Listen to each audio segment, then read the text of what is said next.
Learners, in first part, you have learned about how macroeconomics was born and what are the differences between microeconomics and macroeconomics, and also you learnt about the Indian traditional heritage. Learners, in this part, you will learn the simple characteristics of macroeconomics. These are: first, who are the macroeconomic decision makers or players? Second, what do the macroeconomic decision makers try to do? Learners, you might have heard about fiscal policy and monetary policy. You might have also heard about taxation and relief package etc. by government and repo rate and bank rate etc. by Reserve Bank of India. These macroeconomic policies are pursued by the state itself or statutory bodies like the RBI, Securities and Exchange Board of India and similar institutions. Typically, each such body will have one or more public goals to pursue as defined by law or by the Constitution of India. These goals are not those of individual economic agents maximizing their private profit or welfare. The macroeconomic agents are basically different from the individual decision makers. Learners, secondly, what do the macroeconomic decision makers try to do? They have to go beyond economic objectives and try to direct the deployment of economic resources for public needs. Such activities are not aimed at serving individual self-interests. They are pursued by the government for the welfare of the country and its people as a whole. Learners, I would like to bring here that the discussion about COVID-19 pandemic for better understanding of the characteristics of macroeconomics. You are aware about COVID-19 pandemic and its impact on world economy as well as on Indian economy. It is affecting all people of the world, and the macroeconomic indicators such as output of goods and services, unemployment rate, and what steps can the government take in order to improve the state of economy are broad economic questions that concern all citizens. Learners, you have studied about these indicators like GDP, unemployment and challenge of poverty in your previous classes.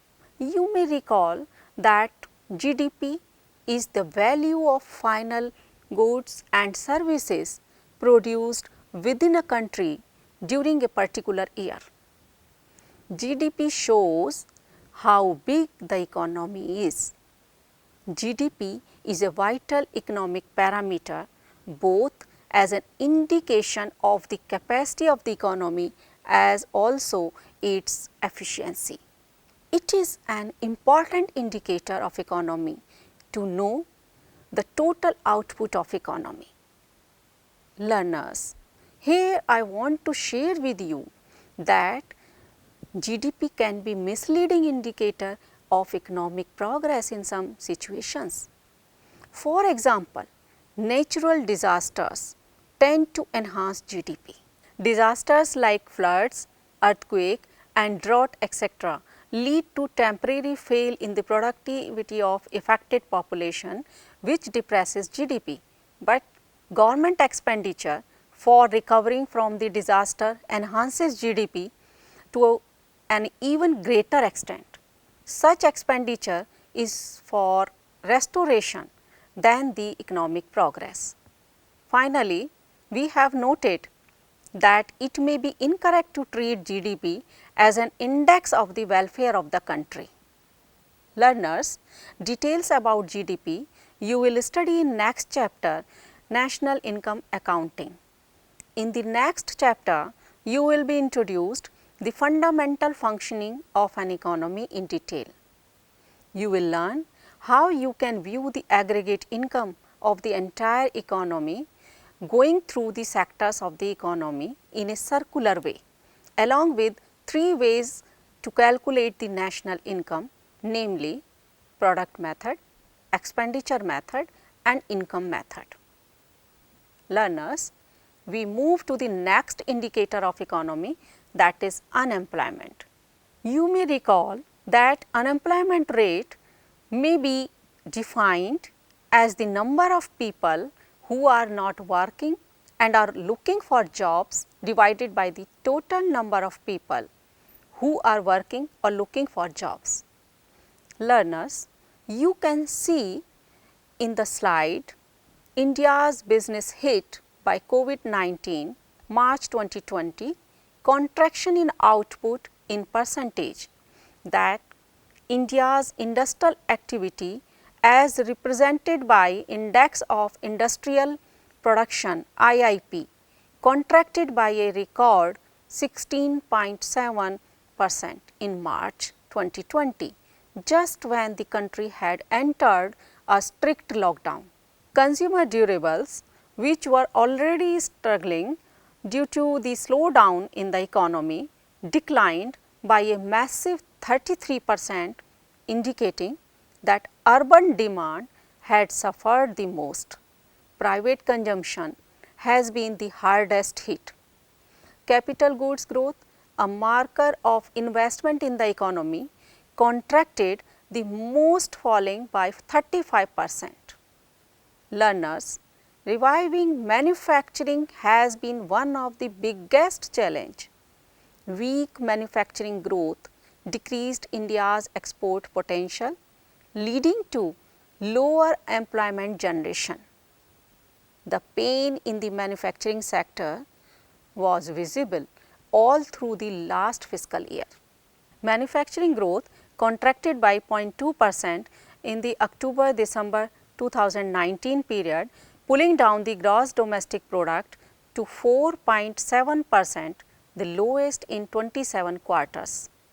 Manufacturing was already struggling, but the COVID-19 pandemic brought it to a standstill.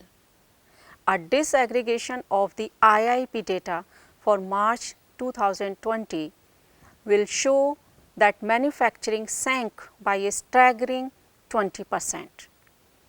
Learners, it is clear from the slide 8 core sectors output in percentage taken from the Economic Times online that the key infrastructure industries showed a decline of 6.7% in March 2020. Coal, crude oil, natural gas, petroleum refinery products, fertilizer, cement, steel and electricity generation. These are the 8 core sectors of Indian economy. These 8 industries comprise more than 40% of the weight of the items included in the Index of Industrial Production. The index was pulled down by a broad-based contraction witnessed in 7 out of the 8 core sectors of the economy. Learners, the biggest fall was seen in cement output as it slumped by a massive 25%, reflecting how severely the construction activity has been impacted. Natural gas output fell 15%, followed by steel output declining 13% and electricity by 7%. Learners, exports, a key in the global supply chain, showed some of the unwelcoming signs February 2020 onwards. The general contraction in the economic activity throughout the world as a fallout of the coronavirus pandemic is expected to have a toll on both India's exports and imports. Exports are expected to contract by 16% at $265 billion resulting in an output loss of $50 billion as reported in Economic Times. But imports are expected to fall by 25% at $350 billion thanks to falling crude prices. Learners, crude alone accounts for over 20% of India's merchandise imports. Indian merchandise exports slumped by 60% in April, lowest in 25 years, reflecting the somber sentiment globally amid widespread lockdowns and cancellation of orders. In March 2020, the exports had fallen by 34.5%. Learners, a recent report by global trade body United Nations Conference on Trade and Development UNCTAD estimate that economic impact of COVID-19 would lead to downward revision of earnings of top multinational firms, which in turn could lower foreign direct investment by 30 to 40% in financial year 2021. Learners, the World Trade Organization WTO has projected that world trade could fall between 13% and 32% in 2020. A recovery in exports depends on how quickly some of the advanced economies and major export markets come out of the clutches of the pandemic. Learners, you can see the diagram quarterly GDP growth and expansion forecast year on year basis in percentage reported in leading newspaper. GDP growth rate in quarter 1 of financial year 2018-19 was 7.1%. It came down to 4.7% in quarter 3 of financial year 2019-20. Expansion forecast for quarter 4 of financial year 2019-20 by different agencies is also shown. As per Government of India, GDP growth rate decreases from 7.1% in quarter 1 of financial year 2018-19 to 3% in the quarter 4 of financial year 2019-20. Learners, according to the Reserve Bank of India, Governor Shaktikant Das, GDP growth in 2021 is expected to remain in the negative territory with some pickup in growth impulses in the second half of 2021 onwards, as reported in May 2020 in Economic Outlook. The global economy is heading into recession. Domestic economic activity has been impacted severely by the 2-month lockdown. The indicators point to collapse in demand, and there is a plunge in demand for electricity and petroleum products. The biggest blow is to private consumption that accounts for 60% domestic demand. The combined impact of demand compression and supply disruption depress economic activity in the first half of 2021. Learners, you can see in the diagram India unemployment rate in percentage that the unemployment scenario worsened from March 2020 onwards as the country was put under a strict lockdown. Data from private forecaster Center for Monitoring Indian Economy CMIE showed that unemployment rate fell from 8.75% in March to a staggering 23.5% in April. In the month of April alone, 122 million Indians lost their jobs. Among them, as per CMI data, were 27 million youth in the age group of 20 to 30 years, a dire employment scenario. Learners, a large migrating workforce from industrial centers back home poses a risk to restarting the economy. Labor participation rate has also taken a hit, with almost 90% of the country's workforce employed in the informal sector. The situation could be far worse as the informal economy has taken the most severe beating owing to COVID-19. Learners, it is clear from the diagram who lost employment in April 2020 taken from Business Standard that small traders and wage laborers have been the most severely hit during the lockdown. A massive 91 million small traders and wage laborers lost their jobs, lost their livelihoods in just about a month. This category includes hawkers and daily wage earning laborers whose livelihood depend every day on a functioning economy. An estimated 71% of them lost employment. Learners, larger entrepreneurs, those with fixed assets, have also reported large employment losses. 23% of them reported loss of jobs.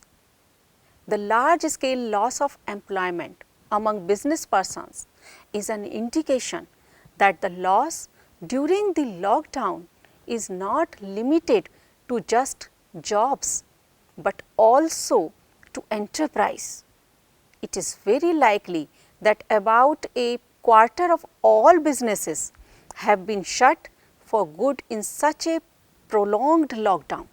18 million business persons are estimated to have lost their jobs in April 2020. The average count of larger entrepreneurs was 78 million in 2019-20. This fell to 60 million in April 2020. Learners, a similar quantum of loss can be seen among the salaried employees. Their count dropped from 86 million in 2019-20 to 68 million in April 2020, means about 18 million lost their jobs. This implies a drop of 21%, or 1 in every 5 salaried employees seems to have lost jobs during the lockdown. Salaried jobs have not been growing. They have remained mostly in a narrow band of 80 to 90 million in the past 3 years. The fall to 68 million is therefore hard. Learners, the street hawker may return to her work after the lockdown. Her challenge is to survive during the lockdown. However, the challenge for the salaried employees could be to get the job that was lost during the lockdown. Salaried jobs are not easy to get. Learners, the odd man in this job loss is agriculture. The count of farmers increased in March and April 2020. The count of farmers increased by 6 million or by 5% in April 2020 compared to the average count of farmers in 2019-20. This is not surprising.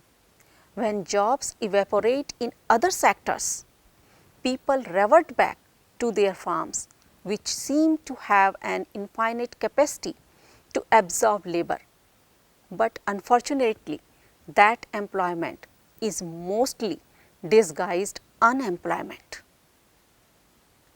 Learners, does this situation not remind us the Great Depression of 1929? Yes, it reminds us about the Great Depression of 1929 due to similarity of the indicators of economy like unemployment and lower output of goods and services in the economy during COVID-19 pandemic. Learners, I would like to share with you that the output and employment levels in the countries of Europe and North America fall by huge amounts. It affected other countries of the world as well. Demand for goods in the market was low. Many factories were lying idle and workers were thrown out of jobs. In USA, from 1929 to 1933, unemployment rate rose from 3% to 25%. Over the same period, aggregate output in USA fell by about 33%. Learners, these events made economists think about the functioning of the economy in a new way. Learners, the fact that the economy may have long-lasting unemployment and output level low, as you learnt that it had to be theorized and explained. Keynes's book, Journal Theory of Employment, Interest and Money, published in 1936, was an attempt in this direction. Unlike his predecessors, his approach was to examine the working of the economy in its entirety and examine the interdependence of different sectors. This way, the subject of macroeconomics was born. Thank you.